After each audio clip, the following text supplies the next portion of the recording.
السلام علیکم ورحمۃ اللہ وبرکاتہ۔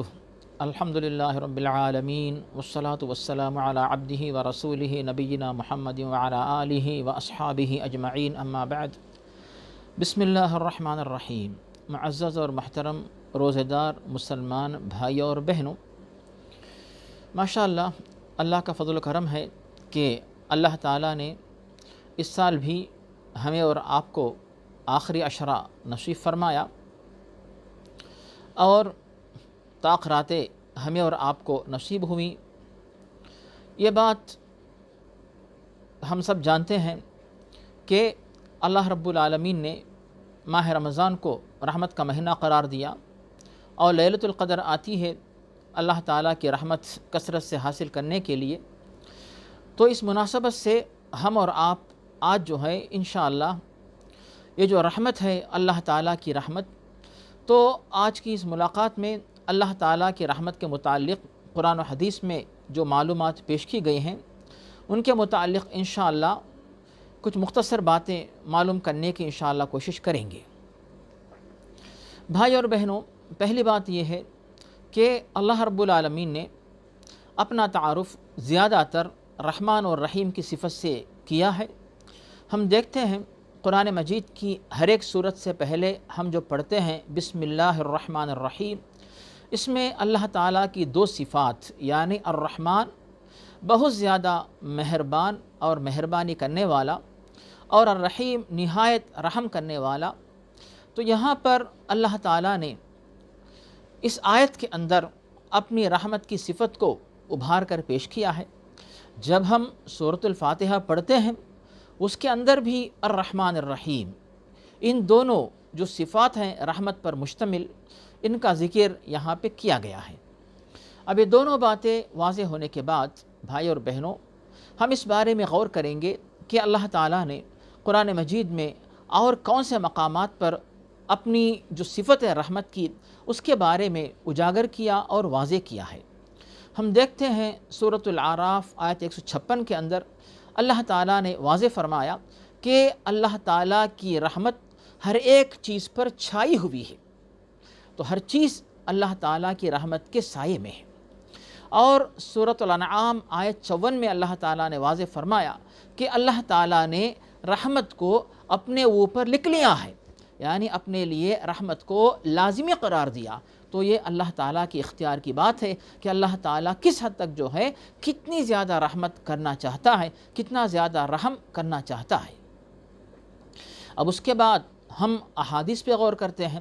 بخاری اور مسلم میں حضرت ابو ہریرہ سے حدیث مروی ہے، پیارے نبی فرماتے ہیں کہ اللہ رب العالمین نے عرش عظیم کے اوپر یہ کلمہ لکھا ہے، ان رحمتی سبقت غضبی۔ ایک اور روایت میں ہے، ایک اور حدیث میں ہے ان رحمتی غلبت غضبی، کہ بے شک یعنی اللہ تعالیٰ کا ارشاد ہے اس حدیث کے اندر کہ میری رحمت نے میرے غصے کو دبا دیا، یا میری رحمت جو ہے میرے غصے پہ غالب آ چکی ہے، میرے غصے کے اوپر سبقت کر چکی ہے۔ تو یہاں پر اللہ تعالیٰ نے یہاں پر بھی ابھار کے پیش کیا کہ اللہ کی رحمت اللہ کے غصے کے اوپر سبقت پا چکی ہے۔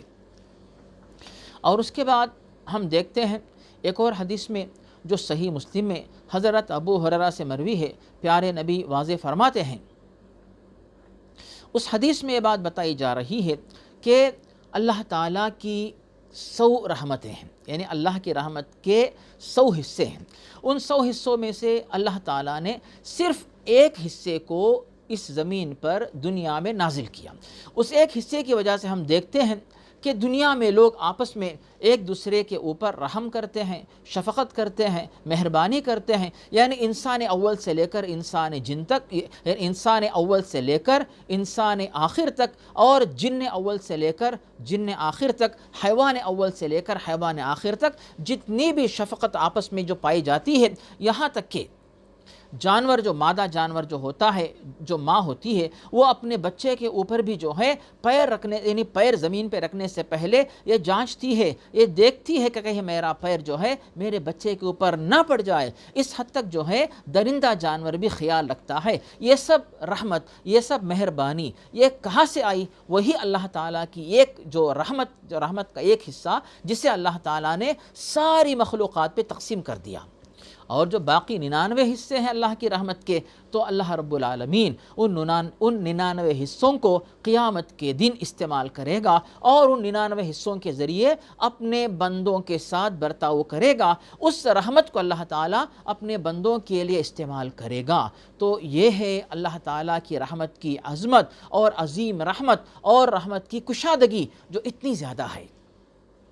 اس کے بعد ایک اور حدیث ہمیں ملتی ہے جو بخاری اور مسلم میں حضرت عمر سے، اس میں پیارے نبی یہ بات واضح فرماتے ہیں کہ اللہ کی قسم، اللہ رب العالمین کی اللہ کی رحمت اتنی زیادہ ہے کہ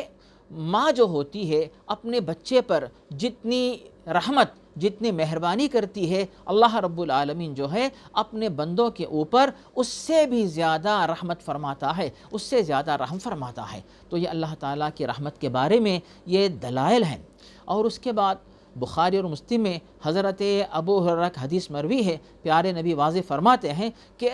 بندے جب اپنا ایمان اور اپنی نیکیاں لے کر جنت میں جانا چاہیں گے تو اللہ رب العالمین وہاں پر بھی اپنی رحمت کے ذریعے ہی اپنے بندوں کو جنت میں داخل کرے گا، کیونکہ کوئی بھی شخص جو ہے اللہ کی رحمت کے بغیر جنت میں داخل نہیں ہو سکتا۔ تو بھائی اور بہنوں، دیکھا ہم نے اور آپ نے کہ اللہ تعالیٰ کی رحمت کتنی عظیم ہے۔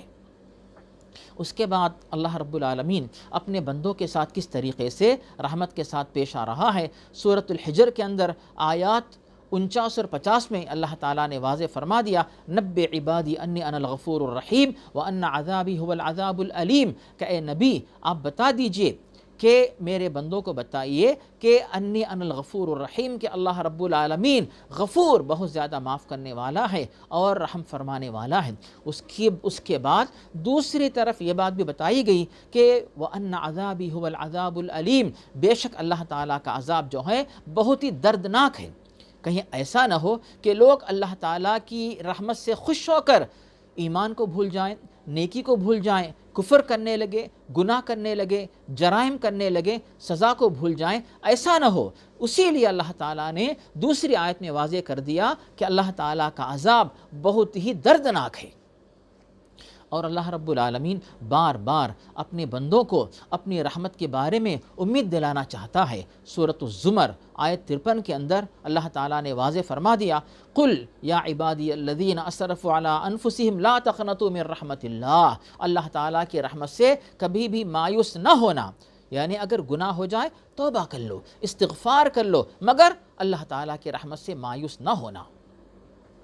اس کے بعد بھائی اور بہنوں، یہاں پر بھی توجہ دیجئے کہ اللہ رب العالمین نے اپنی رحمت کے طور پر کن کن چیزوں کو ذکر کیا ہے۔ اللہ تعالیٰ نے قرآن مجید کو اپنی رحمت کے طور پر یاد کیا کہ اللہ کا کلام قرآن مجید یہ اللہ کی طرف سے ایک رحمت ہے۔ قرآن مجید سورۃ لقمان کے اندر اللہ تعالیٰ نے واضح فرمایا کہ الف لام میم تلک آیات الکتاب الحکیم ھدی ورحمۃ للمحسنین، یہ قرآن کیا ہے؟ ہدایت ہے اور رحمت ہے محسنین کے لیے، نیک لوگوں کے لیے، یعنی نیک لوگ ہی اس کتاب سے فائدہ اٹھا سکتے ہیں۔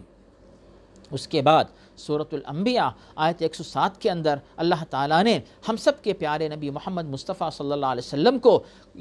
آپ کے بارے میں یاد کیا، ذکر فرمایا کہ آپ بھی اللہ کی رحمت ہیں، وما ارسلناک الا رحمت للعالمین، اے نبی کریم ہم نے آپ کو سارے جہانوں کے لیے رحمت بنا کر دنیا میں نازل کیا ہے۔ اللہ کی رحمت کا تقاضا ہے کہ قرآن کو نازل کرے، اور اللہ کی رحمت کا تقاضا ہے کہ نبی کو بھیجیں تاکہ لوگ جہنم کے راستے سے ہٹ کر، جہنم سے اپنے آپ کو بچا کر جنت کا راستہ معلوم کریں اور جنت میں داخلہ انشاءاللہ حاصل کر سکیں۔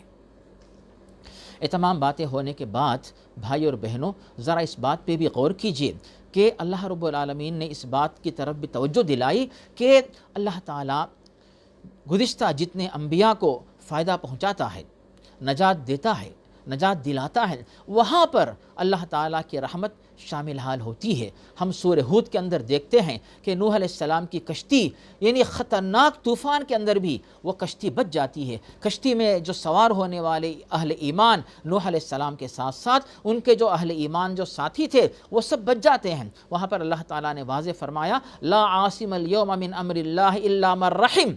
اللہ کی رحمت سے ان کو چھٹکارا ملا۔ اور جب اللہ تعالیٰ نے ہود علیہ السلام کو بچا لیا، ان کی قوم عاد کے اوپر عذاب آیا، وہاں پر بھی اللہ تعالیٰ نے بتایا سورہ ہود کے اندر اللہ کی رحمت سے ان کو نجات مل گئی۔ اور جب صالح علیہ السلام کا ذکر آیا، جب ان کی قوم ثمود کو تباہ کیا گیا مگر حضرت صالح اور ان کے ساتھ اہل ایمان کو بچا لیا گیا، اللہ کی رحمت کے ذریعے بچایا گیا۔ اور جب حضرت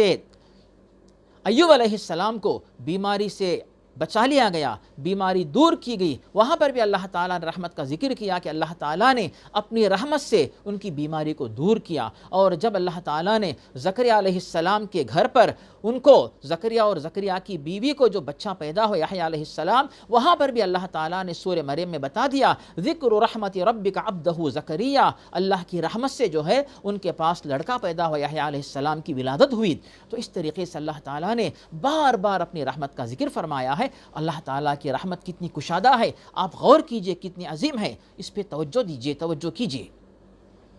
اس کے بعد جب سلیمان علیہ السلام دعا کرتے ہیں تو سورہ نمل کے اندر واضح ہوتا ہے وَأَدْخِلْنِي بِرَحْمَتِكَ، یا اللہ اپنی رحمت کے ذریعے تیرے نیک بندوں میں شامل کرنا۔ تو سب کے سب اللہ تعالیٰ کی رحمت کے محتاج ہیں اور اللہ تعالیٰ کی رحمت کے ضرورت مند ہیں۔ اور ہم دیکھتے ہیں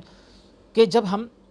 اتنی دفعہ رحمت کا ذکر پاتے ہیں تو اللہ تعالیٰ کی رحمت حاصل کرنے کے لیے ہم دعائیں بھی مانگیں، اور ان دعاؤں میں سے ایک دعا کا ذکر ہمیں ملتا ہے صحیح مسلم میں، حضرت ابو اسید سے پیارے نبی واضح فرماتے ہیں جب تم میں سے کوئی شخص مسجد میں داخل ہو تو اس طرح دعا کرے اللہم افتح لی ابواب رحمتک، یا اللہ تو میرے لیے اپنی رحمت کے دروازے کھول دے۔ اسی طرح ہم دیکھتے ہیں بخاری اور مسلم میں حضرت ابوبکر صدیق سے جب انہوں نے پوچھا یا رسول اللہ آپ مجھے جو ہے دعا سکھائیے،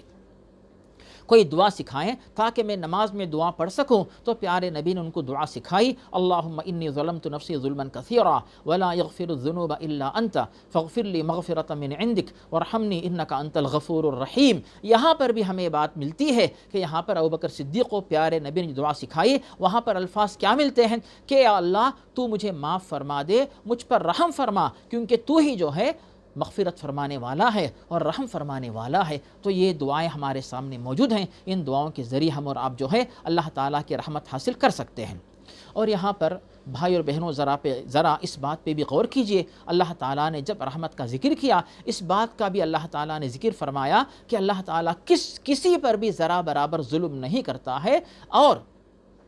اس بات کا ذکر ہمیں ملتا ہے سورہ حامیم سجدہ آیت 46 کے اندر من عمل صالحا فلنفسہ ومن اساء فعلیہا وما ربک بظلام للعبید، اگر کوئی بھی شخص نیک کام کرتا ہے اس نیکی کا فائدہ اسی کو ہوگا، اور اگر کوئی برائی کرتا ہے اس کا نقصان اسی کو ہوگا، اور اللہ رب العالمین اپنے بندوں پر بالکل ظلم کرنے والا نہیں۔ اور یہی بات ہمیں ملتی ہے صحیح مسلم کے اندر حضرت ابو ذر غفاری سے پیارے نبی واضح فرماتے ہیں، حدیث قدسی کے اندر یہ الفاظ ملتے ہیں، اللہ تعالیٰ فرما رہا ہے انی حرمت الظلم علی نفسی، کہ میں نے ظلم کو اپنے اوپر حرام کر لیا کہ اللہ تعالیٰ کسی کے اوپر ذرا برابر ظلم نہیں کرے گا۔ اور سورہ نساء کے اندر بھی اللہ تعالیٰ نے واضح فرما دیا ان اللہ لا یظلم مثقال ذرہ، اللہ تعالیٰ کسی پر ذرا برابر ظلم نہیں کرتا۔ مطلب یہ ہوا کہ جو ایمان لے آئے اور نیک کام کرے اسے جنت ملے گی انشاءاللہ، اور اگر کوئی شخص گناہ کرے توبہ کرے اسے جنت مل سکتی ہے، لیکن اگر کوئی شخص کفر پہ رہے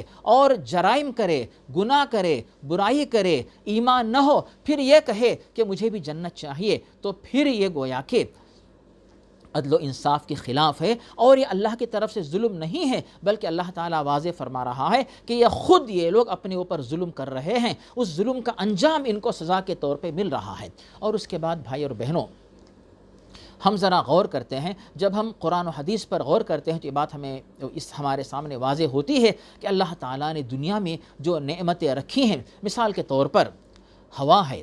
کھانا ہے اور پانی ہے، دوا ہے، علاج ہے، گیس ہے، پیٹرول ہے اور امن ہے، بہت ساری نعمتیں ہمیں دنیا میں نظر آتی ہیں ماشاءاللہ۔ یہ سب کیا ہے؟ اللہ تعالیٰ کی رحمت ہے۔ اور اسی طرح دنیا کی سہولتوں کے لیے یہ رحمتیں ہمارے سامنے نظر آتی ہیں، اسی طرح آخرت کی کامیابی کے لیے، دین پر عمل کرنے کے لیے اللہ تعالیٰ نے ہمارے اور آپ کے سامنے بہت بڑی نعمتوں کو رکھا ہے۔ دین اسلام بہت بڑی نعمت ہے، قرآن مجید بہت بڑی نعمت ہے، اور پیارے نبی کی حدیثیں بہت بڑی نعمت ہیں، نبوت محمدی بہت بڑی نعمت ہے، ان نعمتوں یہ اللہ کی رحمتیں ہیں،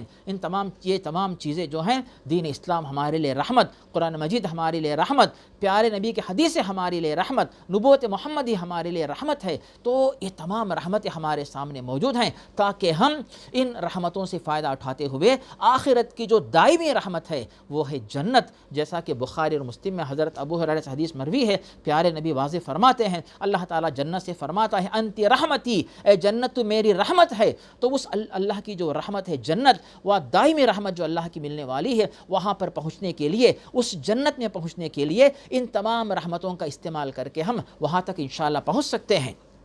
اور آج ہم اور آپ کوئی نیک کام کرتے ہیں، نیک کام کی توفیق ملتی ہے، یہ اللہ کی رحمت ہے، پھر نیک کام کرتے ہیں، اس کے نتیجے میں بھی ہمیں اور آپ کو اللہ کی رحمت مل سکتی ہے، تو اللہ کی رحمت اتنی عظیم ہے۔ اس کے بعد بھائی اور بہنوں،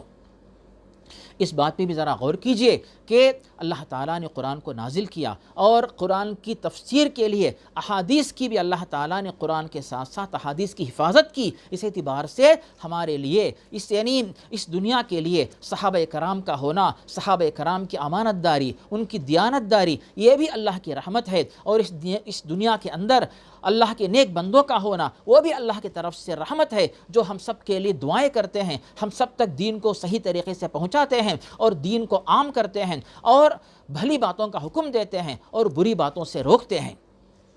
اسی طرح قیامت بھی اللہ کی ایک نعمت ہے، اللہ کی طرف سے ایک رحمت ہے، وہ اس لیے بے شک ہولناک دن ہے، لیکن رحمت اس لیے اگر قیامت کا دن نہ ہوتا تو نیک لوگوں کو نیکی کی جزا کب اور کیسے ملے گی؟ اور جو کفر پہ اڑے رہیں اور جو ظلم کریں اور سرکشی کریں، اللہ کے خلاف دشمنی کریں، اسلام امت اسلامیہ کے خلاف عداوت کریں، تو پھر ان لوگوں کو سزا کب ملے گی؟ اللہ تعالیٰ نے سورہ طٰہٰ میں واضح فرما دیا، ان الساعۃ آتیۃ اکاد اخفیہا لتجزا کل نفس بما تسعی، قیامت آنے والی ہے،